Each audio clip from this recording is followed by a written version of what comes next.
हरे कृष्णा, जय जगन्नाथ। तो जिस प्रकार से अभी शनि के वक्री होने पर पूरे विश्व में वैश्विक स्तर पे जो समीकरण बदलता चला जा रहा है, वो अपने आप में एक चिंताप्रद विषय है। खास करके अभी अगर हम देखें तो इंडिया वर्सेस पाकिस्तान का जो युद्ध है वो अब लोडिंग के फेज में है। मैं ऐसा क्यों कह रहा हूँ, क्योंकि आप सभी ने ये न्यूज़ देखा होगा कि पाकिस्तान अपने बॉर्डर पे 250 प्लस जो कि मेड इन चाइना के तोप हैं उनको वो डिप्लॉय कर रहा है, जिन तोपों की मारक क्षमता 200 किलोमीटर से भी दूर की दूरी की है, जिससे वो जितने बॉर्डर एरिया के जो ज़िले हैं, शहर हैं, उनको वो निशाना बनाएंगे। देखिए, ऑपरेशन सिंदूर के दरमियान आपने देखा था किस प्रकार से मुंहतोड़ जवाब दिया गया था, और हमारे तरफ से तो ये कहना है कि आतंकवाद, सीमा पार आतंकवाद बंद हो, और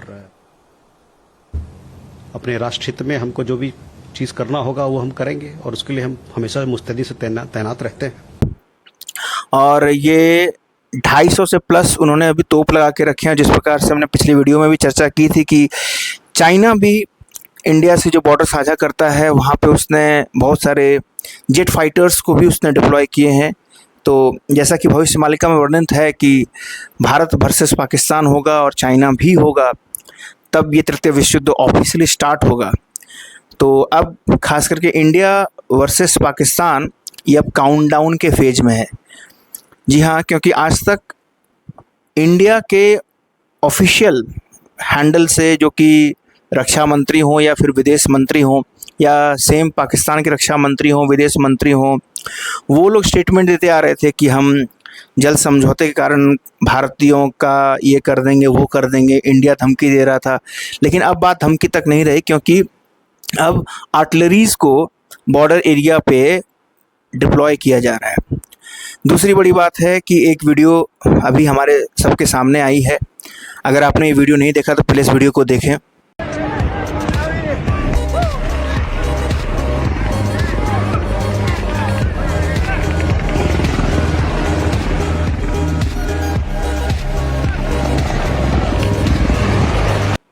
तो देखा आपने किस प्रकार से अमेरिका जो है वो अन्य सऊदी, कतर, इन सब के साथ मिलकर ईरान पर एक महायुद्ध की तैयारी में है। इस प्रकार से भारत जो है, भारत के अगेंस्ट में अमेरिका जो है वो बांग्लादेश को सैन्य प्रशिक्षण दे रहा है, सैन्य सहायता दे रहा है, और ये हरकत भी देखी गई है। तो भी भारत जो है अभी अपने तीनों जो पड़ोसी राष्ट्र हैं, बांग्लादेश, पाकिस्तान, चाइना, इन तीनों पड़ोसी राष्ट्र में भारत के खिलाफ सैन्य षड्यंत्र रचे जा रहे हैं, और अमेरिका इसमें मुख्य सूत्रधार की भूमिका निभाते हुए नज़र आ रहा है। इसके साथ साथ में जल प्रलय में अगर हम देखें, पंचभूत में जिसको चौतरफा मार कहते हैं, तो न्यूयॉर्क, चाइना और भारत में अरुणाचल प्रदेश के पश्चात असम, गुजरात, उड़ीसा के बाद अभी हम केरल की भयंकर बाढ़ को देख पा रहे हैं। किस प्रकार से केरल में जो है गाड़ियां जो है खिलौने की तरह बहती हुई चली जा रही हैं। ये दृश्य, ये वीडियो हम में से किसी के लिए भी नहीं छुपा। साथ ही साथ अभी पंचभूत महाप्रलय के साथ साथ में जिस प्रकार से भविष्यवाणी में वर्णित है कि महामारी फैलेगी, तो अभी 64 प्रकार की महामारी में से एक महामारी गुजरात में फैली है, जिसका नाम है चांदीपुरा वायरस। तो अगर आपने अभी न्यूज़ देखा हो तो 22 प्लस बच्चे जो हैं इसकी चपेट में आकर के उनका जीवन शांत हो चुका है, यानी कि 22 प्लस बच्चों की मौत हो चुकी है। ये तो सरकारी आंकड़े हैं, ज़मीनी स्तर पर चीज़ें कुछ और ही ज़्यादा होती हैं। उसके साथ साथ में अगर हम पूरे वैश्विक स्तर पर देखें तो क्रिश्चियनिटी वर्सेस मुस्लिम बहुत बड़े लेवल में मास केयर चल रहा है, मारकाट चल रहा है। अफ्रीका के इथोपिया में एक बहुत बेहद दिल दहलाने वाली घटना न्यूज़ सामने आई है। जो क्रिश्चियन हैं इनको मुस्लिम कम्युनिटी के द्वारा मारा गया है, और वहीं नहीं, इटली में भी सेम इसी प्रकार की घटनाएं देखी जा रही हैं कि वहाँ पे भी चर्च को आग लगाया जा रहा है। इंग्लैंड में भी इसी प्रकार से घटनाएं हो रही हैं, चर्च को आग लगाना, लोगों को मारना। मास लेवल पे भी क्रिश्चियनिटी वर्सेस जो मुस्लिम हैं उनके बीच में युद्ध हो रहा है। ये हो रहा है क्योंकि यही मेंशन है भविष्यमालिका में कि जब इस प्रकार से युद्ध बढ़ेगा तो युद्ध जो है लगते लगते लगते लगते मक्का मदीना पहुंच जाएगा और तब जगन्नाथ मंदिर की 22 सीढ़ियों तक जल भरेगा और फिर जगन्नाथ जी छोड़ करके छतियावट को जाएंगे। और इसी साथ में जिस प्रकार से अभी की जल सब जगह पे बरस रहा है और ऐसा बरस रहा है कि मानिए कि बादल फट रहा हो, है ना। और प्रैक्टिकली बहुत जगह पे बादल फटने की भी घटनाएं आ रही हैं। जम्मू कश्मीर में हम सभी ने बहुत सारे क्लाउड बर्स्ट की घटनाएं भी देखी। तो जो हीराकुड डैम के जो टूटने की बात है वो इसी 26 अंक में बात की गई है और 26 अंक यही 2026 और अगर उड़िया कैलेंडर के हिसाब से मांगें तो अप्रैल तक में जो नए साल का महीना है उसमें ही ये घटना होने की बात है। उसके साथ साथ में जिस प्रकार से हम देख पा रहे हैं कि अभी नेपाल में जो स्थिति बनी हुई है,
कि वहाँ पे लोग जो हैं वो मुस्लिमों को मार रहे हैं, भगा रहे हैं, प्रोटेस्ट चल रहा है ना। और मुस्लिम पलायन करते भी दिखाई पड़ रहे हैं।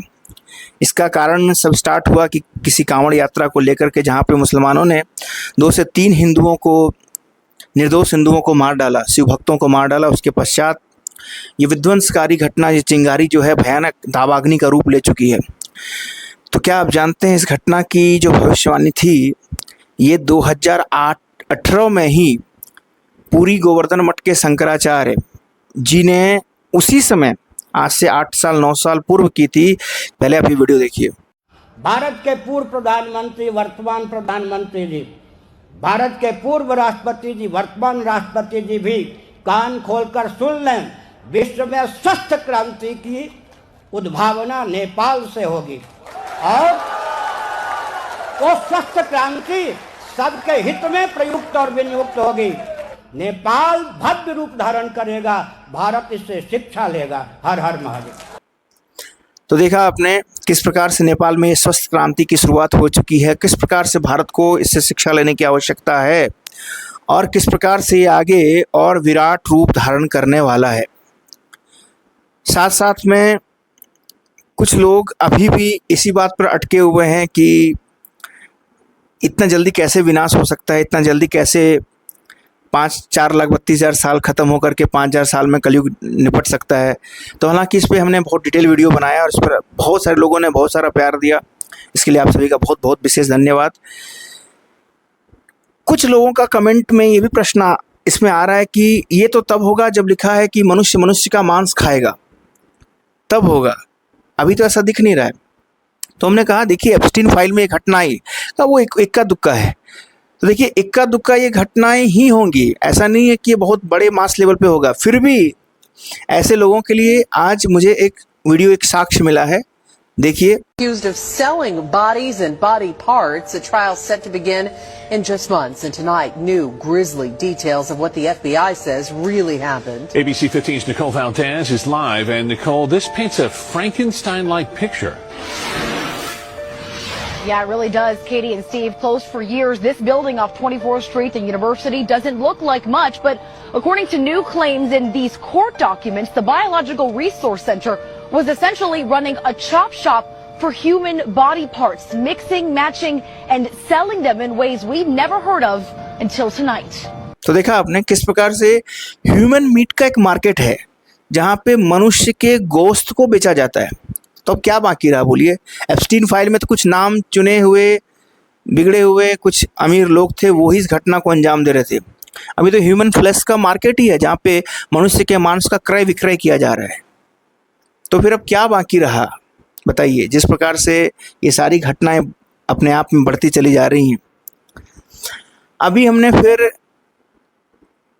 भविष्यमालिका में एक और भविष्यवाणी है कि 64 प्रकार की महामारी फैलेगी, हार्ट अटैक बहुत ज़्यादा फैलेगा, बहुत लोग हार्ट अटैक से मरेंगे, ऐसा हो भी रहा है। बहुत नए नए वायरस आएंगे। उसके साथ साथ जैसे ही मीन शनि योग में शनिदेव तृतीय चरण में आकर के शनिदेव वक्री हुए, तो हमने पहले ही उस वीडियो में बताया था कि अब इसमें जितने लोगों ने पूर्व में पाप कर्म किए हैं वो एक्सपोज होंगे। तो देखिए अभी उस दिन हमने 3 केसेस बताए थे आपको उस पुराने वीडियो में। उसके पश्चात एक और केस आया है। एक स्वघोषित शंकराचार्य हैं जिन्होंने अपने आप को स्वयं से शंकराचार्य घोषित किया। ऐसा मैं नहीं, ऐसा गोवर्धन मठ के पुरी के जो शंकराचार्य जी हैं वो इस बात को कह रहे हैं।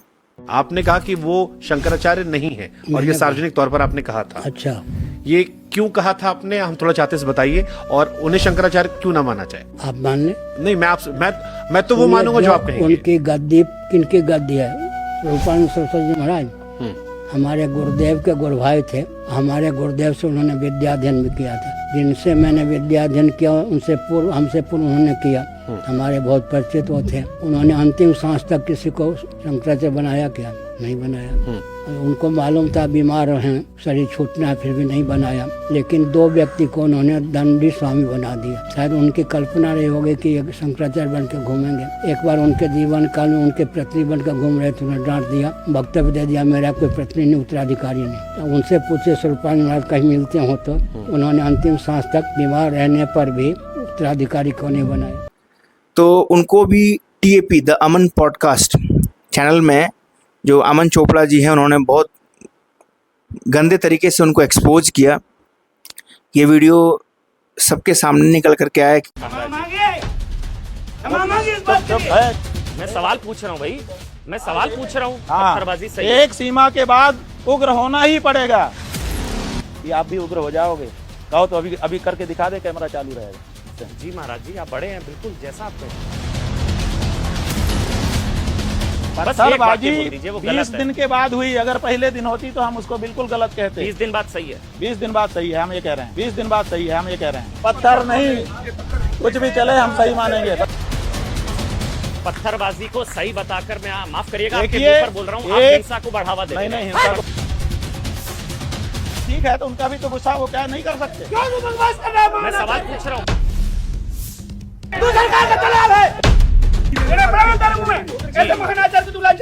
वो सब मत करिए आप कैमरे मत बंद करिए ना, आप कैमरे मत बंद करिए। अमन चोपड़ा जी, महाराज जी ये बताइए, आप सही है, लेकिन पत्थरबाजी को सही ठहराना गलत है। सुनो, हमारे मैं हाथ जोड़कर बोल रहा हूँ, आपको सनातन का अपमान कबूल है।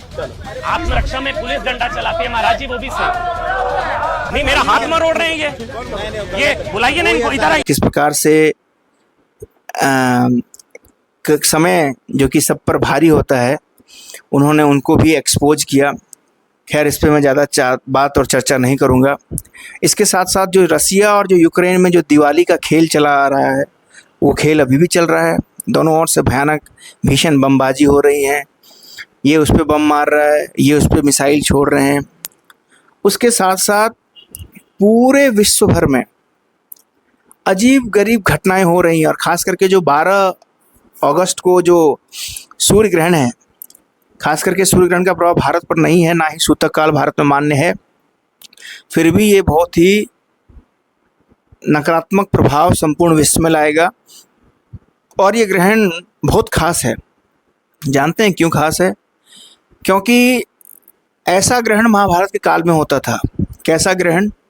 एक पक्ष में 2 ग्रहण, एक पखवाड़े में 2 ग्रहण, यानी कि विदिन 15 दिन के पखवाड़े के अंदर में 2 ग्रहण होंगे। अभी एक ग्रहण 12 को है और ठीक जो अगला ग्रहण होगा चंद्र ग्रहण होगा, और वो रक्षाबंधन के दिन में है। यानी कि जस्ट एक पखवाड़े में 28 तारीख को जब रक्षाबंधन है उसी दिन फिर एक चंद्र ग्रहण है। तो ये अपने आप में कतई ठीक नहीं है संपूर्ण विश्व के लिए। बहुत बड़े लेवल पे उथल पुथल होगा, चीज़ें अब वैसी नहीं रह जाएंगी जैसी चीज़ें आज हैं, और हर दिन चीज़ें पिछले कल से आज में बद से बदतर होती चली जा रही हैं और कल और बद से बदतर होती चली जाएंगी। इसके साथ साथ में अभी मैक्सिको में अगर आप देख रहे होंगे तो पूरा मैक्सिको वाइट हो चुका है, सफ़ेद हो चुका है। कैसे? इतना भीषण लेवल पे वहाँ पे हेल स्टॉर्म गिर रहा है, ओले गिर रहे हैं कि पूरा मैक्सिको की जो सड़क है वो मानो कि सफ़ेद दूधिया चादर से ढक चुकी हो।